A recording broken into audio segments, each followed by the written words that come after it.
people always ask me, like, how are you so unaffected by, like, all these think pieces about you? Because I don't believe that they truly believe that. I think a majority of them don't really believe how strongly they're saying something, but they want to appease their certain fan base, whether it's liberal or red pill or like moderate leftist, but still want to appeal to the bros. Yeah, you kind of just all sound so fucking dumb to me. What my real issue is like, why do these people, when they talk about me, they get like 10x their normal views? But when I talk, and I'm talking, I don't. Like, what is that? How does that work, TikTok? Like, I literally checked, I've gone on like 5 different creators' page that have made hate videos about me, average like what their average views were, and then a video about me, 10x their normal views, like 10x. How do I copy and paste that like magic? You know what I mean? Should I do a think piece reaction to myself?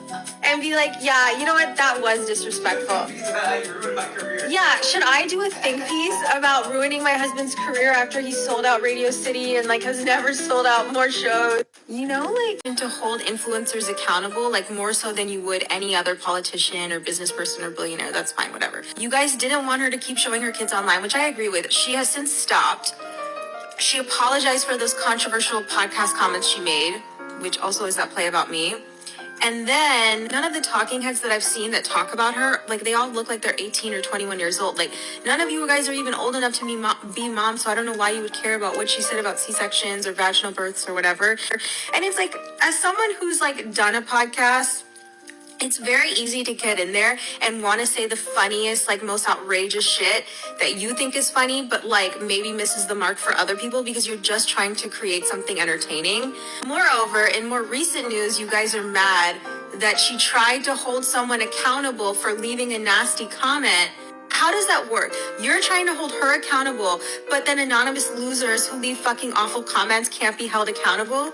Like that, no, that's fucking backward. Like, and I'm not even an Avery Wood stan, but like, you best believe if someone left a negative comment on my page and I knew I could find out where they worked or where they went to school and it wasn't just like an anonymous burner, you best believe I would do whatever I could to ruin their fucking life. And like, look me in my eyes. Why the fuck is it okay for you to say whatever the fuck you want on my page, but then you don't want to have consequences? The mentally unwell bracket of TikTok is getting on my fucking nerves today, okay? And I'm over it. Like, at least like pick on some of the male influencers like you do the female influencers, because this disproportionate level of hate is fucking crazy.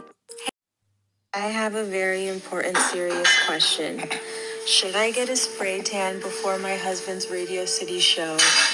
And it's from a place that does like spray tans for influencers, and they've done some of the Victoria's Secret models, so I know it's like a good place. Because I asked one of my friends and she said when they did them during prom, they did them early in the week. And I feel like I can't because I'm also supposed to do a skin treatment with my dermatologist tomorrow on Wednesday. So like the soonest I could do it is Thursday, and my husband's Radio City show is Saturday.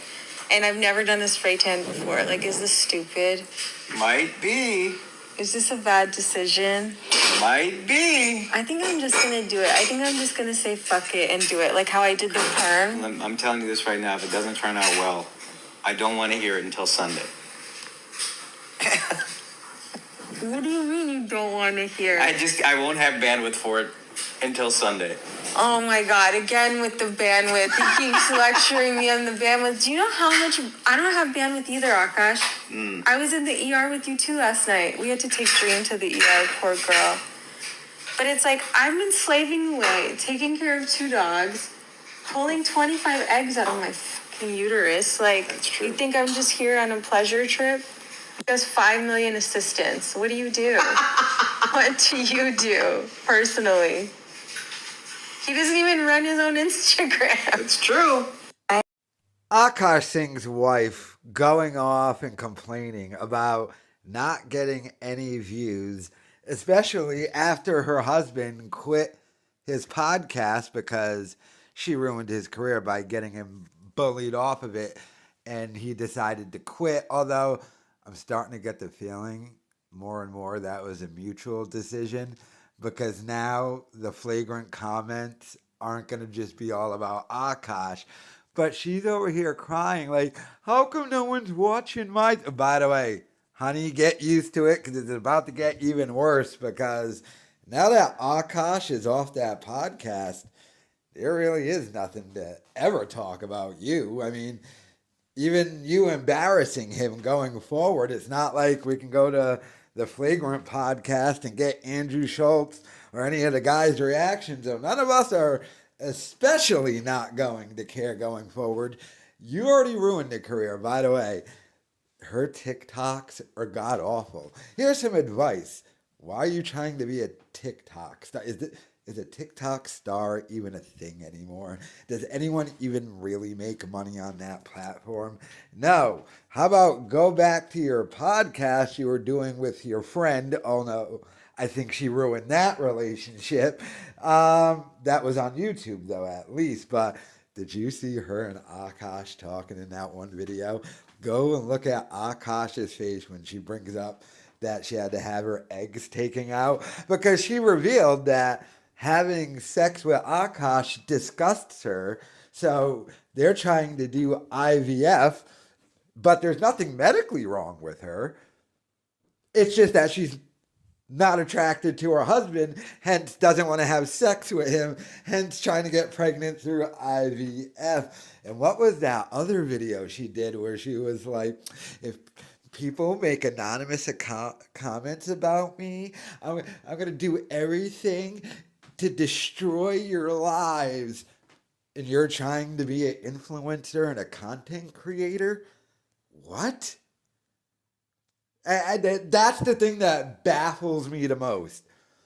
She wants to be an influencer and a content creator, and her only interesting content is when she trashes her husband, which she continues to do and continues to talk about it because she knows that will only get the 6,000 views on TikTok. So, by the way, she's wondering why everyone who gets way more views talking about her than she does. I'm stupid. You're only doing TikToks and Instagram. You got to go to YouTube where it really matters and where the real numbers are. But because you actually get paid on YouTube. So that's why the numbers on YouTube are real. None of the other numbers are real. But aside from that, you want to be an influencer, but you can't handle anonymous comments trashing you.